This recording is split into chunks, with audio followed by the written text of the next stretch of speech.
নমস্কার বন্ধুরা, আজ আমি আলু দিয়ে ঝুরি ভাজা বানাবো। দোকানের মতো একদম ঝুরি ভাজা। এর জন্য আমি আলু কিনে নিয়ে এসেছি। এরকম বড় বড় সাইজের আলুগুলোকে আমি ধুয়ে নিয়েছি। এবার আলুগুলোকে ধুয়ে নেওয়ার পর আলুগুলোর আমি খোসা ছাড়িয়ে নিচ্ছি একটা পিলারের সাহায্যে। আলুগুলো কিন্তু খোসা সহও আপনি করতে পারবেন, আবার খোসা ছাড়িয়েও করতে পারবেন। তো আমি খোসা ছাড়িয়েই করছি। এবার সমস্ত আলুগুলোকে আমি কেটে নেব, কেটে সুন্দর করে ধুয়ে নেব। আলুগুলো কাটার আগেও ধুয়ে নিয়েছি, এবার কাটার পরেও আমি ধুয়ে নিচ্ছি সুন্দর করে। এরকম করে ধুয়ে নেব। আলুগুলো আমাদের পরিষ্কার করে ধোয়া হয়ে গেছে। এবার আমরা একটা এইরকম স্লাইসার নেব। স্লাইসারের একটা ছোট পাশ থাকে, একটা বড় পাশ থাকে। বড় পাশটা দিয়ে আমরা কাটবো। আমি এরকম আলুটা নিলাম, নিয়ে এইভাবে কাটবো, কিন্তু এই রকম করে কাটবো। কিন্তু আমরা এইরকম করে ঘষবো না, তাহলে কিন্তু গুঁড়ি গুঁড়ি আলু হয়ে যাবে। এই রকম করে কাটবো। এরকম করে সমস্ত আলুগুলোকে কেটে নেব। এই লম্বা করে নিলাম যে, আবার কিন্তু আমরা উপরে উঠিয়ে নিয়ে আসবো না, তাহলে কিন্তু একদম মিহি হয়ে যাবে। এইভাবে কেটে নেব। একদম দেখুন খুব সুন্দর হচ্ছে, এই রকম হবে। এবার আমি সমস্ত আলুগুলোকে কেটে নিচ্ছি। আলুগুলো আমার কাটা হয়ে গেছে, কিন্তু দেখুন দুবার ধোয়ার পরেও আমার আলুগুলোতে কিন্তু অনেক ময়লা আছে। এই আলুগুলো ততক্ষণ পর্যন্ত ধুতে হবে চটকে চটকে, যতক্ষণ পর্যন্ত সাদা জল না বেরোয়। তা আমি আলুগুলোকে ভালো করে পরিষ্কার করে ধুয়ে নিয়ে আসছি। আলুগুলো কিন্তু খুব পরিষ্কার করে ধুয়ে নিয়ে এসেছি। যতক্ষণ সাদা জল না বেরিয়েছে 7-8 বার মতো ধুয়েছি। এবার আমি কিছু বরফ নিয়েছি, বরফগুলোকে এটার মধ্যে ঢেলে দিলাম। আর সঙ্গে ফ্রিজের জল নিয়েছি, ফ্রিজের জলটাকেও আমি এটার মধ্যে ঢেলে 10 মিনিটের মতো ভিজিয়ে রাখবো।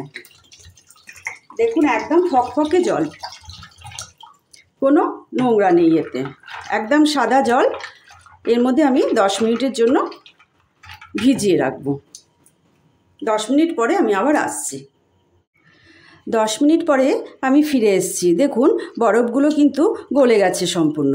আর এদিকে আমি একটা এইরকম ছিদ্রওয়ালা ঝাঁঝরি নিয়ে নিয়েছি।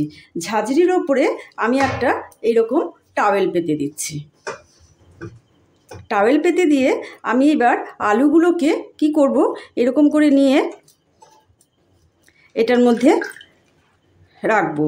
রেখে এটার সাহায্যে এরকম করে চেপে নেব। না হলে আরেকটা কাজও করা যায়, এইভাবে হাতে চেপে যতটা পারবো জলটা কিন্তু ফেলে দেব। জোর করে চেপে জলটা কিন্তু ফেলে দেব। ফেলে এই ঝাঁঝরির মধ্যে ছড়িয়ে দেব। আমি এই প্রসেসটাই করছি। খুব জোরে চেপে ঝাঁঝরির মধ্যে সবগুলো আলু আমি ছড়িয়ে দিলাম।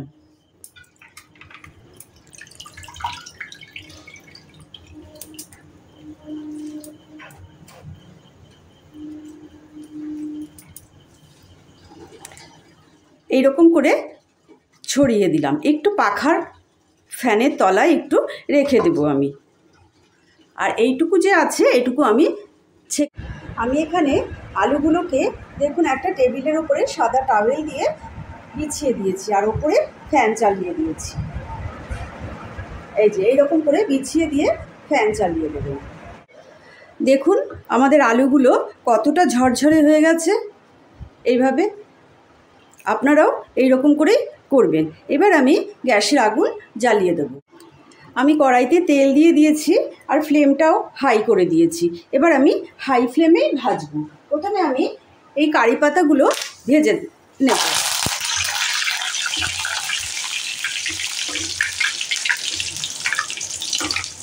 সবসময় কিন্তু ফ্লেমটা হাই করেই ভাজবেন। এই যে কারি পাতাগুলো আমার ভাজা হয়ে গেল। আর আমি একটা কাপড় নিয়েছি, কাপড়ের মধ্যে এইগুলো রাখবো। আর তারপরে আমি 1 মুঠো বাদাম নিয়েছি। এই বাদামটা আমি ভেজে দেব। নিলাম।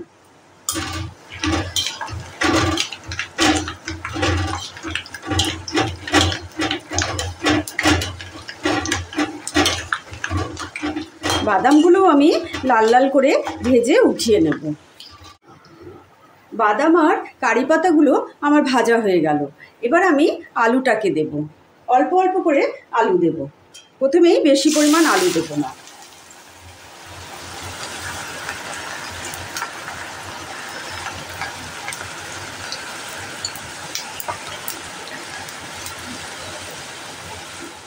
ফেনাটা যখন একদম নিচে চলে যাবে, আলুগুলো ওপরে ভেসে আসবে, তখনই বুঝতে পারবো কিন্তু আমাদের আলুটা ভাজা হয়ে গেছে। একটু এপাশ ওপাশ করে নাড়াচাড়া করে দিতে হবে। এখন আমাদের তেলের ঝাঁকটা কমে এসেছে, এবার আলুটা হয়ে যাবে। এবার আমরা খানিকক্ষণ পর তুলে নেব। একটু লাল লাল হয়ে গেলেই তুলে নেব। এটা কিন্তু ভুল করবেন না যে ঝাঁকটা কমে গেলেই আমি আলুটা তুলে নিলাম। আলুটা তুলে নিলেই কিন্তু খানিকক্ষণ পরেই এটা মিয়ে যাবে। একটু লাল যখন হবে তখন কিন্তু আপনারা আলুটা তুলবেন। এখন দেখুন আলুটা কিন্তু আমাদের লাল হয়ে এসছে। এবার কিন্তু একদম দেখুন ভেসে উঠেছে। এবার কিন্তু আমরা আলুটা তুলে নেব।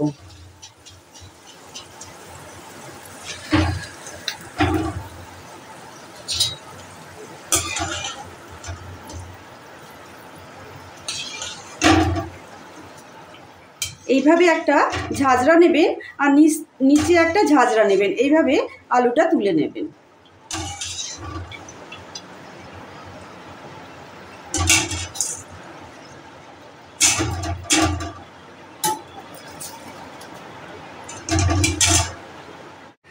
দেখুন আমাদের আলুটা কত সুন্দর কুড়মুড় হয়েছে।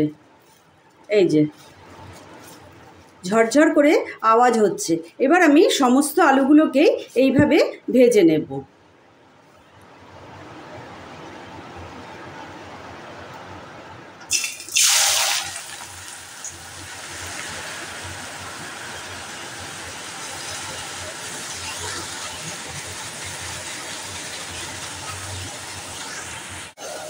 আমার দুবার আলু ভাজা হয়ে গেছে। এটা আমার তৃতীয় ব্যাচ।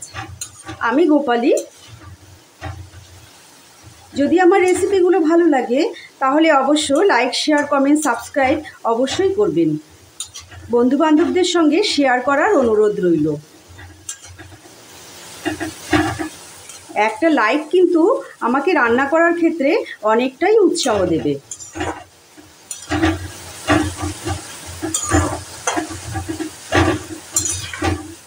আমরা বাজার থেকে অনেক দাম দিয়ে আলু ভাজা কিনে নিয়ে আসি, আর বাড়িতে দেখুন কত সহজে আমরা এই ভাজাটা করে নিলাম।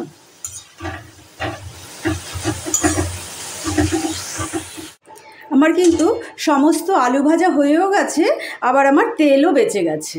দেখুন কত কম তেল লাগে।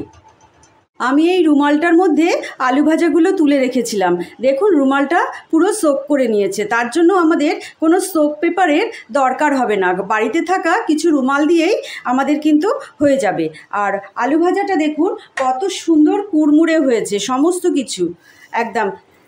আপনারা এই দেখুন আওয়াজটা শুনুন, কত সুন্দর ঝুরঝুরে হয়েছে। আমি এর মধ্যে আর কিছুই মেশাবো না, তার কারণ হলো আমি এটাকে স্টোর করে রাখবো। সেই জন্য আপনারা মেশাবেন এর মধ্যে গোলমরিচের গুঁড়ো, বিট লবণ, বা যদি কেউ একটু ঝাল খেতে চায় একটুখানি চাট মশলা, এইসব মিশিয়ে আপনারা এটাকে রেডি করে আপনারা ডালের সঙ্গে খাবেন। খুব সুন্দর ঝুরঝুরে আলু ভাজা, একদম অনুষ্ঠান বাড়ির মতন। বাজারে কিন্তু এত দাম দিয়ে কিনবেন না। বাড়িতে থাকা দুটো আলু দিয়েই কিন্তু বাড়ির সকলকে মুগ্ধ করে দিতে পারবেন। আজ তাহলে এখানেই শেষ করলাম। আপনারা সুস্থ থাকবেন, ভালো থাকবেন। আবার কোনো দিন হাজির হয়ে যাব নতুন কোনো রেসিপির সঙ্গে।